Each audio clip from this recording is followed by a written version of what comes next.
Hello again and welcome to the channel. My name is Annie and this is my creative detour. I hope you're all having a fun week, having a bit of a play in your crafty space and making some interesting projects. I'm doing a little bit of a mass make today, and it's going to be a mass make for stashdetour, the hashtag that I've got going, where I bust some of my stash. And I managed to smash maybe about 6 or 7 sheets of 12 by 12 paper while I was making some examples for you. So today I'm going to be making some giant numbers, and I'm using scrapbook paper as my base because I have so much scrapbook paper in my stash and things that I may not necessarily use or I'm not overly drawn to them.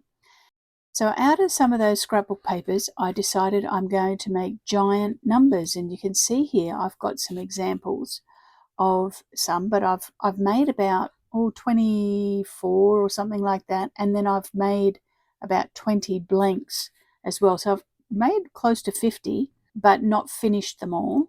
But you can see here I have created from scrapbook paper some numbers.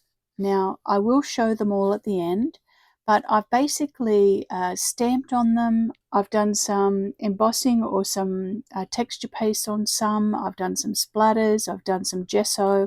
I've used lots of different mixed media to decorate them and to create some background information. Now I'm just going to make a whole lot of bases of numbers, and then in another video we'll use the numbers to create some things. So let's get set up and I'll show you how I make them. Okay, so let's run through the materials and what I pulled out. So I've got some 12 by 12 scrapbook paper, and I've also got some pre-made numbers as well. Now I pulled out different types of paper. So I went rummaging through my stash and looked for papers that had a little bit of a background on them, but that was not too dominant, and the color wasn't really that important. You can see this is kind of a neutral with a little bit of a splash of orange on it, and then some neutrals in the background as well. What I was looking for when I was going through my stash was this sort of thing where it had a distressed kind of look to it. I don't want this brightness over here, but I want this. Yes, you can see here that on this page I cut it off. Now this is Junkett's Destinations paper, and it was released in 2007, so you can see that it's fairly old. And I also have a blue one here, and you can see that it's got some distressing, it's got some visual texture happening on it already without me having to do too much. What else did I pull out? I pulled out this one here, The Storyteller by Cocoa Vanilla Studios, and I used some of that. I pulled out this one, the pink one that's got all sort of postage marks on it, and you can see that it has lighter pink in the background, some white distressing, and then also just a little bit of a highlight of a lime green. And that one is once again Junkett's Destination. I used some Kaisercraft, just some older paper that's been around for quite a while. So have a bit of a look through your stash and find some papers that have a little bit of visual texture that's already loaded on it, because you're going to keep loading onto it. It gives you a head start rather than having to build up on a blank piece of cardstock. So the next step then was that I glued down my 12 by 12 paper onto some cardstock. So you can see here I have glued the paper onto just some craft cardstock. I think it's 176 GSM, and I just glued that down with glue stick. I then pressed it, I glued them all down, and I pressed them overnight underneath some books so that they were really well stuck and they glued flat. So that's what those two are for. The next thing was that I got my 12 by 12 paper that had the cardstock on the back, and I drew all over it with numbers. And you might be thinking, well, Annie, how did you do that? Now let me show you what I used. I have a party stencil kit, and it's by Typo, and it's Time to Party, and in it are these 12 by 12 sized stencils. Now I'll move that out of the way so you can see them. And in the stencil kit, it has letters and numbers. So you'll probably be able to see there, I've got 1, 2, 3, and 4. And I used the stencil to trace around it to create the numbers for myself. Now, some of you will be thinking, well, that's great, Annie. I don't have a stencil. So I've come up with a few options for you of what you could do to create some large numbers. So you can see here that all I have done is I opened up a Word document on my computer, and I created a text box, and then I found a font that I liked, and I put a number into it, and I increased the size of it. Now I left the text box on there so that you could see that I was using a text box, and I just made a large number. Now admittedly they're not as large as mine, but you could increase the size to whatever size you want it to be. It could have been one as big as the page. And this is just normal copy paper, and I've just printed it black and white. What you could do with this now is that you could glue that onto some cardstock and make it nice and flat and press it and let it dry. Then you could cut out the number and then use this number as your stencil. So just like I have a number 2 here to trace around, you could make your own big numbers just by creating some on Word, gluing them to some substantial sort of cardboard that you can use as a template for you to trace around, and then use them over and over and over again to create some numbers. So use that as your stencil. The other thing that you could do is, if you print out digitals, you could actually jump a step. You could print out a number, but just the outline of the number, not a solid number, onto a digital. So if you do digitals, or you download digitals, you could put a number over the top of some grungy looking paper and print it out. Or you could print out your digital first, put your printed digital back in, and then print out an outline of a number 3 or a number 5 or whatever number you want, and then cut it out, and then you would already have an outline of a number on your grungy paper. So there's a few ways that you could do it. But for me, the reason I wanted to use my stencils is because I'm trying to bust my stash. So I wanted to use a whole lot of 12 by 12 papers. So this is a stash buster for me and a mass mate. All right, so let's now use our piece of cardstock that we've got prepped and trace around our stencil. And I'll show you how I just do that. It's nice and simple. So I would lay this onto my 12 by 12 paper that has been glued onto some cardstock, and I'm now just going to put the stencil on, and with a pencil I'm just going to draw around the stencil to get the shape of the number. And I've tried to keep some of the grungy paper in the background. I didn't want it all clean. I wanted it to have some of that visual texture. And then I cut those out. So once we have done that, we end up with these. So let's set up so that I can make some splatters and mess, and we'll do some stamping together and we'll decorate them. Okay, I'm just going to pull out a few stamps. I'm going to use this one from Poppy Crafts. It's stamp number 611, and I got this from Craft Online here in Australia. And I'm just going to pull out a background stamp, and it's got a little bit of ledger and text on it. So what I want to do first is I want to stamp some background information, and I'm going to use archival ink in Pebble Beach because I don't know what I'm going to load it up with yet. It might just be ink, it might be I want to put some texture paste on, or I'm not sure. So let's just stamp a few little things. I mass stamped. I laid out a whole lot. I didn't have my mat down. I just had them all laid out on my butcher's paper here.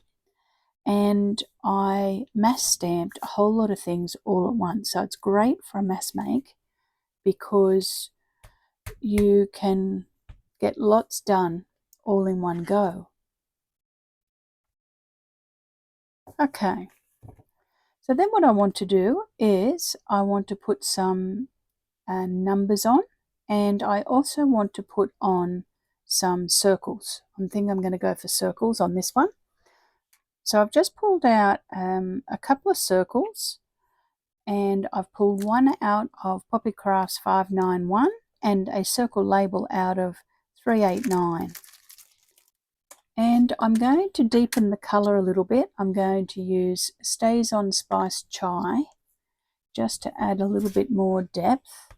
And I'm going to stamp these with thinking about a bit of a triangle. So I'll start down here. I'll start with this one there, and then we'll go over to here and up to the top. I've got a little bit of a visual triangle happening. We'll do the same here with the number 6. So I'll start here, then I'll go over to here, and then down to here. Now they don't have to stamp perfectly. They kind of look better if they're a little bit grungy. And I also want to put, we might just hold off on that one for a moment. I also want to put some numbers on. So I'm going to pull out my classic numbers set from Stampin' Up. It's a retired set, and I'm going to put a few numbers on. And I'm going to do it in a darker, deeper red, orangey colour. I'm going to use Cajun Craze from Stampin' Up. Let's just see how dark it is. Oh yes, that will look all right. We'll put a number 7 here. So I'm kind of putting a little bit of a grouping of information.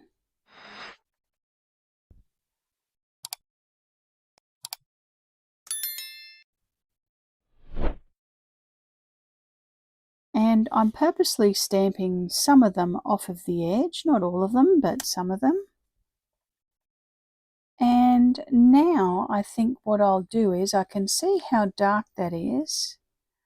I'm thinking that I would like to stamp a few circles, and I'm going to stick to that Stays On colour. I think that it's pretty good.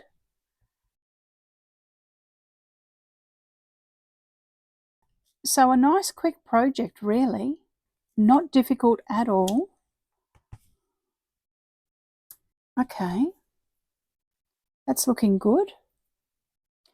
Now the last thing, I think I'd like to put some slightly smaller numbers on, and we might even darken that text up a little bit. So let's pull out some of Crafty by Tony's stamps, and I'm going to pull out the Adventurer, and I'm going to use Pebble Path from Stampin' Up, and it's a very dark slaty grey sort of colour.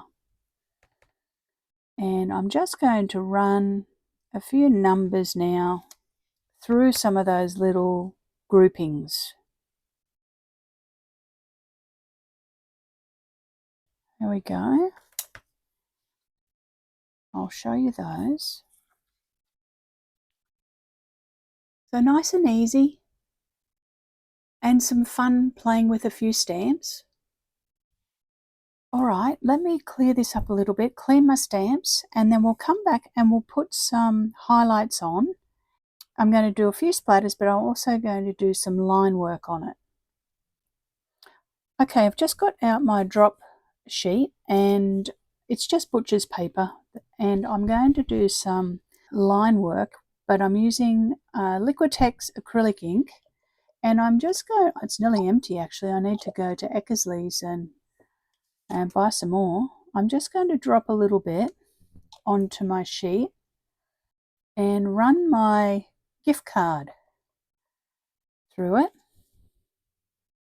And I'm going to put some lines on this one that has got some white in the background already.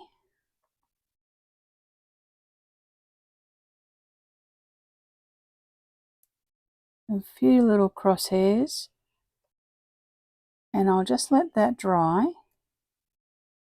And I want to wipe that off, and I'll do it with the gold as well. This one just is from Kmart and it's acrylic ink, and I'm just going to do a little bit in that in gold because this orange pattern paper has got a little bit of gold in the background, so I was just looking for some colour that I could drop onto it. So I'm just going to do a similar thing with some gold, put a few lines on.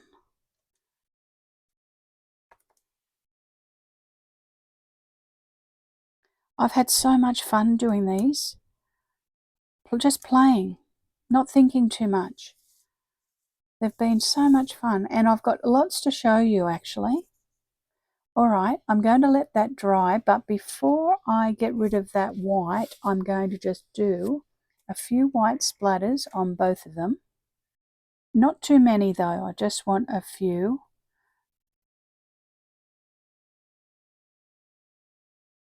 There we go, that will do. So I'll dry these off, I'll clean up, and I'll come back and I'll show you all the examples. Won't be a moment. Okay, let's ink these up. Now they do look so much better once they're inked up on the edges because it gives them some definition.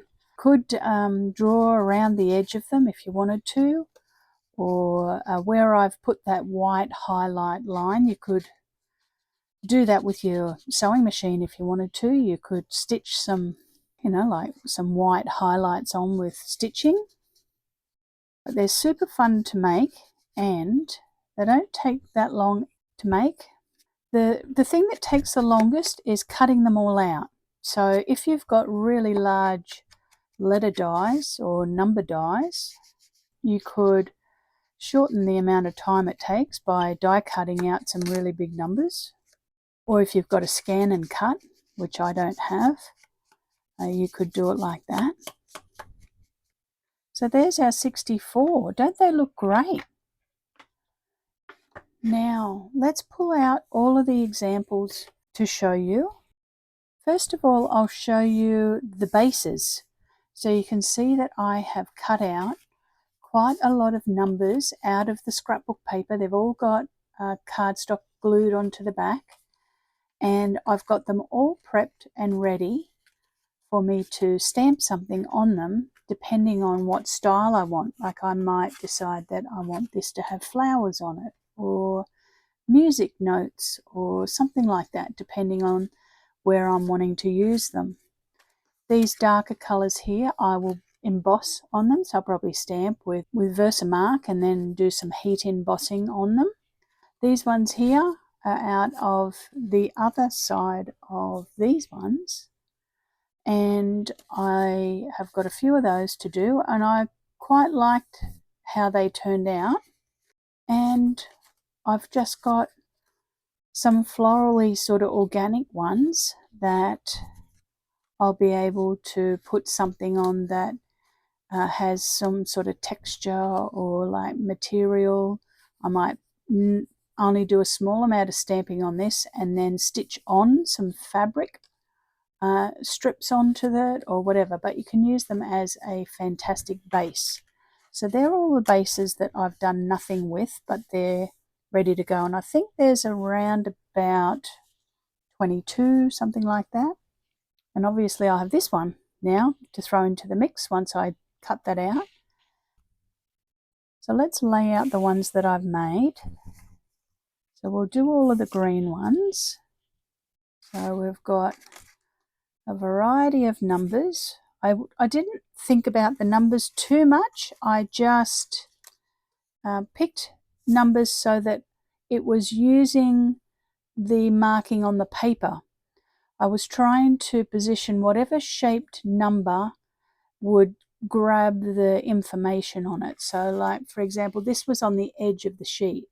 And if I'd put something on it that was an 8, I would have been cutting most of that off and wouldn't have had it. So that's why I put the number 1 up to the edge so that I got all this visual texture onto it. So those ones there, they just have exactly what you and I did together. Almost the exact same thing, except I used a few different stamps, but it's got a background stamp, it's got a coloured number, it's got some circles on it, it's got a few other bits of text or number on it. So let's have a little look at these ones. Now, these are my favourites actually.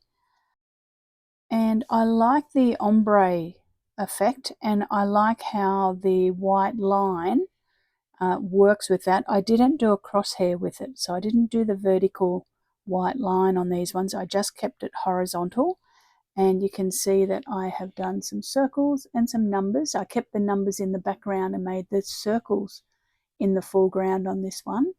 And I did a bit of stamping with splatters as well. Here we have some neutrals. And with these ones, I did a few different things. I stamped a colour in the label. So I did the background as usual. I kept it in a tonal variation. And then I stepped up some of the numbers just gradually in the value of the same tone. And then I did a pop of orange with it. And I also used a little bit of gesso on this. So this is gesso where I've scraped some gesso with my palette knife. So I've loaded the palette knife and then I've just sort of scraped and done some lines with the gesso. And then I stamped on a few splatters, then dropped on a few white splatters. So you can possibly see the gesso a little bit better there. And did the groupings again. You can see that I've definitely used a orange because this line here in the background of the paper was orange. So I was picking up a colour that was in it. Then we have some bright pink ones, and I used a dark grey, almost a black, but it's an off black for stamping the foreground numbers. With this one, I used some white splatters, but I also used a white gel pen because on the paper, let me grab the paper. Here's the paper. You can see that it's got some white markings on it. And where those markings turned up, I expressed them by putting some gel pen on it. And I just squiggled it with the gel pen. I'm not sure whether you can see that I squiggled the gel pen, and then I just did a few lines with the gel pen around some of the markings so that the white would pop a little bit more. And then I did some white splatters. And they've got ledger in the background. This one's got a all and create pattern in the background, and this one's got script.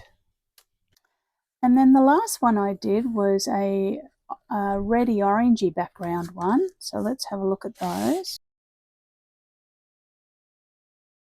And that's the one that I just did with you. So it's a little bit different, but these ones I did the gold crosshair on it. I used a Tim Holtz number stamp in the background, but I have done some texture paste and it looks lovely actually. I'm not sure whether, let's have a look at this on here. So you can see the texture on here, picking up the texture, and it looks nice on there. So I was happy with how the texture paste worked. It was very effective. And then I just finished it off with a few white splatters. So there you go, there's my project for today. It was a super fun play project where I got to do lots of stamping, using lots of different mixed media, and just having some fun. And you might be thinking, well, Annie, what are you going to do with all these numbers? I've got quite a few projects that are ticking away in my mind, and I've jotted a few ideas down that I'm going to do a few videos over the next month or two using some of these numbers. So thank you so much for watching today. I hope you really enjoyed that project, and thank you to all my regulars for leaving such lovely comments and giving me likes and hypes. I really appreciate it. If you liked today's project and thought, oh, that looks a bit fun, give the video a thumbs up, and if you're not subscribed, think about subscribing to the channel. That would be wonderful. And I hope you have a fantastic week, everybody, making something fun and new. And I will see you very soon with another project, maybe one using some numbers. All right, thanks so much for watching. I really appreciate it. Bye for now.